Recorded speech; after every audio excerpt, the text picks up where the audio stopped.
조갑제 TV 시청자 여러분 안녕하십니까? 2021년 2월 12일 저녁 7시입니다. 오늘은 온통 이 설날 밥상에서 김태연이란 이름이 화제가 되었을 것이라고 생각합니다.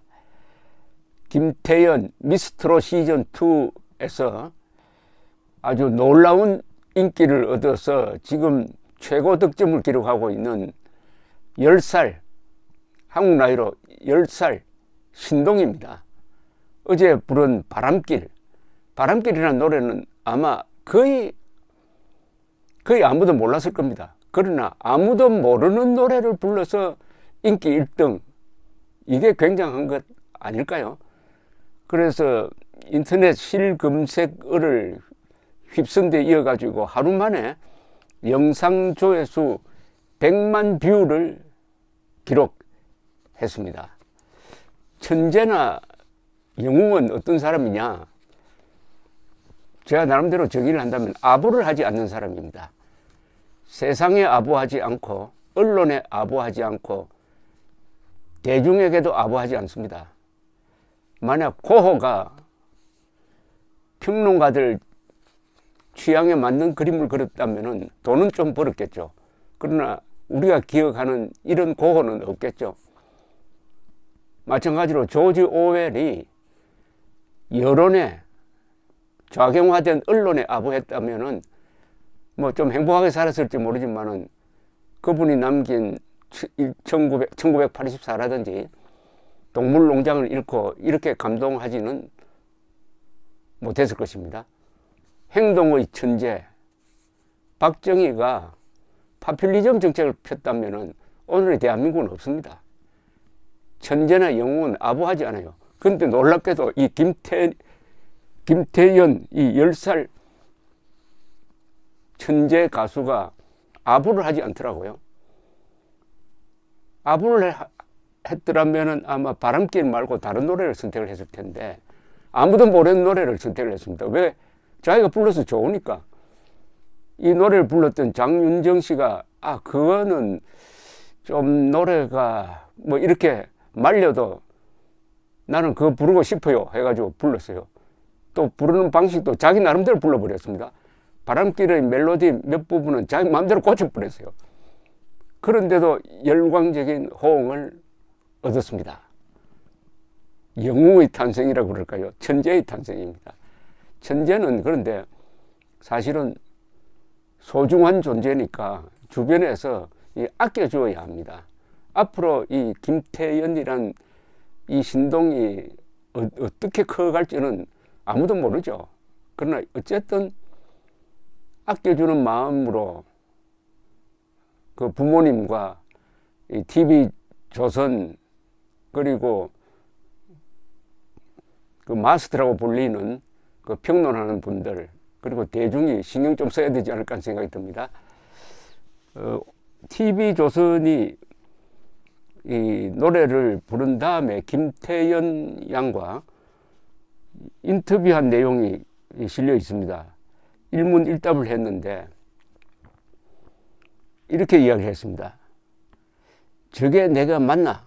내가 이렇게까지 할 수 있는 사람이었나? 이런 생각이 들었습니다. 보면서 나조차 울컥해서 눈물이 났습니다. 딱히 무언가 생각하면서 노래를 부른 것은 아니에요. 노래를 부르면서 자동적으로 감정이 떠올랐습니다. 연습할 때 장윤정 선생님께서 말씀해 주신 쓸쓸한 감정 등을 생각하며 부르려고 노력했어요. 그러니까 사실은 별 연습을 안 하고 그냥 내키는 대로 내 지르는 대로 불러버렸다는 거 아닙니까? 이런 배짱, 이게 천재와 영웅의 기본 소양입니다. 장윤정 선생님이 태연이가 옳았다고 말해 주신 것이 제일 기뻤습니다. 장윤정 선생님 노래를 못 불러서 혹시라도 실망시켜 드릴까 봐 걱정했는데 좋은 점수가 나와서 뿌듯했어요. 이렇게까지 뜨거운 반응이 올 줄은 몰랐습니다. 사실 대전 블루스를 불렀을 때 1위에 오른 적이 있었는데 그땐 1분 정도 떠 있다가 사라져서 아쉬웠어요. 어제는 김태연 바람길 미스트롯 2 김태연 다 떠 있어서 아주 기분이 좋았어요. 다음 주 방송될 다현 언니와의 듀엣 무대도 기대해 주시고 앞으로도 태연이 많이 응원해 주시길 바랍니다. 감사합니다. 이렇게 이야기했네요. 조선일보 한현우 문화전문기자는 아주 전문적인 평을 했습니다. 대중가수는 무대에서 이런 노래를 선택하기 어렵다. 김태연은 장윤정이 발표만 하고 부르지 않았던 노래 바람길을 불러 이날 최고 점수를 받았다. 이것은 김태연 혼자 성취한 것이 아니다. 이미 이 꼬맹이의 매력에 푹 빠져있던 시청자들과 심사위원들이 그가 무슨 노래를 부르든 끝까지 경청할 준비가 되어 있었다. 역시나 이 노래는 상대적으로 구성이 밋밋했는데 끝까지 듣고자 하는 마음으로 들으니 멋진 곡이었다. 이날의 1등은 김태연과 시청자가 합심해서 만들어낸 것이다. 아주 멋진 평 아닙니까? 밋밋한 노래지만은 가사가 좋으니 가수도 관객도 빠져들 수 있었을 것이라는 생각이 듭니다. 조영수 작곡가가 적절한 평을 했습니다. 노래를 부르면서 서사를 만들어 간다. 서사시 할 때 그 서사겠죠. 그러니까 스토리텔링을 한다. 노래가 그러니까 이 노래는 처음 들으니까 사실 처음 듣는 노래 듣고 노래를 그리고 이렇게 밋밋한 노래를 좋아하기는 힘들거든요. 그런데도 이 김태연 양이 완전히 자기 것으로 만들어가서 이렇게 부르니까 듣는 사람은 노래로서라기보다는 이야기로서 하나의 시로서 받아들인 것이 아닌가 생각이 듭니다. 그런 점에서 이 노래의 가사가 결정적 역할을 한 것 아닐까 생각됩니다. 바람길 가사는 이렇죠. 길을 걷는다. 끝이 없는 이 길. 걷다가 울다가 서러워서 웃는다. 요게 끝내주는 거죠. 길을 걷는다. 끝이 없는 이 길. 걷다가 울다가 서러워서 웃는다. 서러워서 웃는다. 서러워서 웃는다. 요게 저는 아주 어떻게 보면 절명의 결정적인 귀절이 아닌가 생각이 듭니다. 38선의 봄이라는 노래에서 그런 아주 유명한 귀절이 있지 않습니까? 스치듯 지나는 바람의 기억보다 더 에일듯 시리운 텅 빈 내 가슴 울다가 웃다가 꺼내본 사진 속엔 빛바랜 기억들이 나를 더 아프게 해. 길을 걷는다. 끝이 없는 이 길. 걷다가 울다가 서러워서 웃는다. 스치듯 지나는 바람의 기억보다 더 에일듯 시리운 텅 빈 내 가슴 울다가 웃다가 꺼내본 사진 속엔 빛바랜 기억들이 나를 더 아프게 해. 길을 걷는다. 끝이 없는 이 길. 걷다가 울다가 서러워서 웃는다. 이거 유행어가 될 것 같은데요. 걷다가 울다가 서러워서 웃는다. 서러워서 웃는다. 얼마나 표현이 좋습니까? 이제 김태연이라는 이 이름이 앞으로 어떻게 나훈아 씨처럼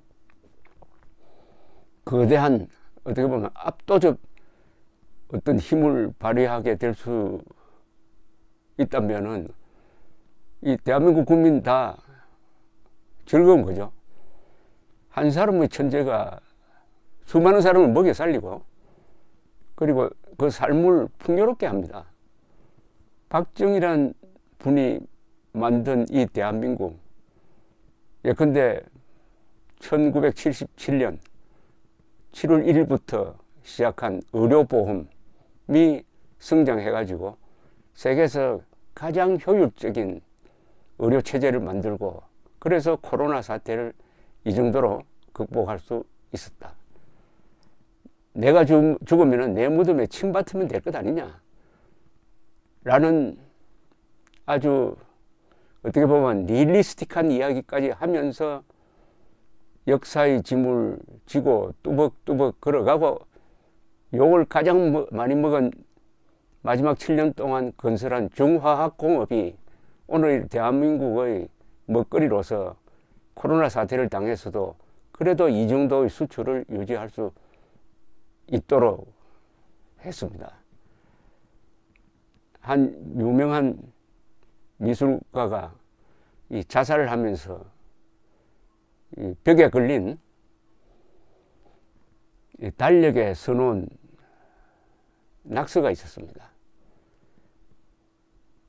범인에겐, 보통 사람입니다. 범인에겐 침울, 바보에겐 존경을, 천재에겐 감사를. 천재는 감사의 대상이 되어야 합니다.